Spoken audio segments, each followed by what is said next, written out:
And I get tired of people saying, throwing the baby out with the bathwater. The old ways don't work. Of course they don't work.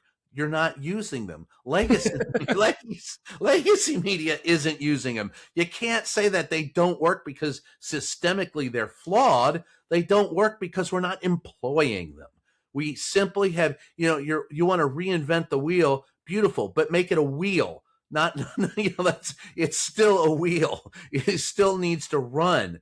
And to make it run well and efficiently, you need editors. Like I said, journalism is a collaborative effort. No one person can do it. You can't be think about it. Television, you can't be, although they love to have you doing stuff. Now you're your sound guy, your own photographer, and your own, with a phone. Doesn't work that way. And a lot of corporate media have fired a lot of the editors. And yeah, they may be geeks, but a good editor keeps the wheels greased and running. No, absolutely agree.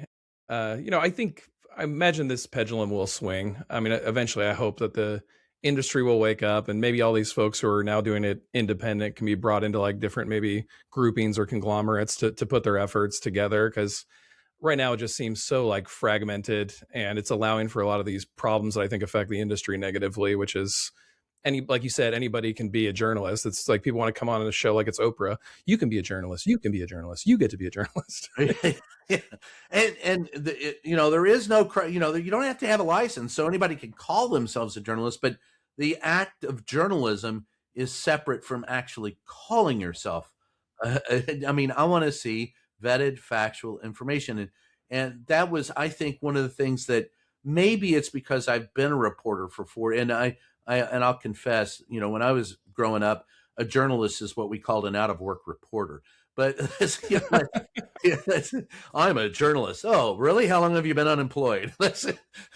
I'm freelancing now. That's a nice way of saying you got canned. Well, okay. So I thought her story, the subtle underpinning there was you do need editors.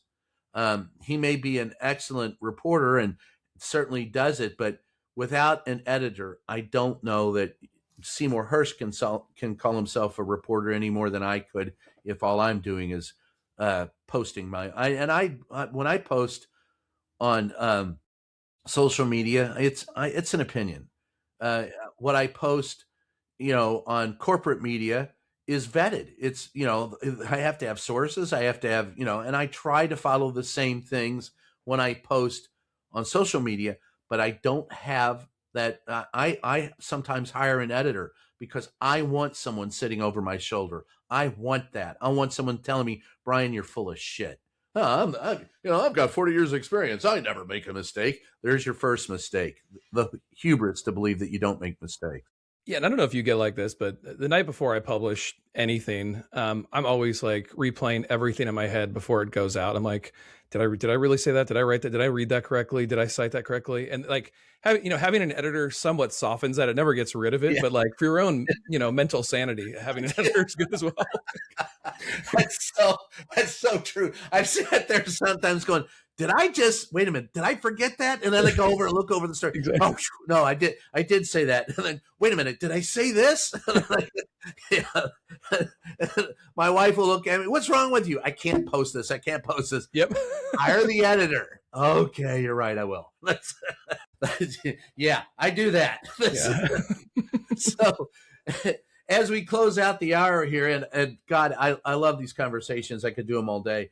And I really do appreciate you doing this, and it was your idea to do it, and I appreciate that. But what would you like to say to someone who, I don't need a review you can give a review if you want, but what would you say to someone who's going to sit down and watch this documentary about Sy Hersh? What's the most important thing that you could pull out of that's applicable to today's journalism? Yeah, I think, well, two things. One, I said already, I think in the beginning is really kind of a masterclass on what investigative journalism should be. So if you're looking to see kind of a model of it, this is a great short encapsulation, I think, in a lot of ways.